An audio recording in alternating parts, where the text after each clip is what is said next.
বড় করছে, তুই কেমনে পারলি দোকান থেকে হেরে বার করে দিতি? তোর বিবেক নাই? রাজীব, আজকে তুই তোর স্বার্থের জন্য হ্যাঁ তোর দোকান থেকে বাইর করে দিছস। একটা কথা মনে রাখিস, তোর খারাপ সময় কিন্তু হ্যাঁ তোর পাশে ছিল। তোর এই বেস্টি কথাগুলো শুনতে আমার আর ভালো লাগতেছে না। তুই আজকে মেহেদিরে রাখছস ভালো কাজ করে বলে, কালকে যদি মেহেদির থেকে ভালো কাউরে পাস তাহলে তুই হেরাও দোকান থেকে লাথিটা বার করে দিবি। তোর দোকানে হয়তো দামি দামি খাট আছে, সোফা আছে, দামি দামি ফার্নিচার আছে, কিন্তু তোর মানুষের প্রতি কোনো মায়া নাই। মনে রাখিস, কর্মচারীদের চোখের পানিতে মালিকদের কোনো দিক উন্নতি হয় না।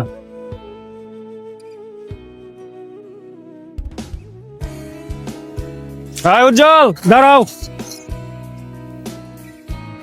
ভাই আমি যাইতাছি গা, এই ধরে নামগুলা রাখেন।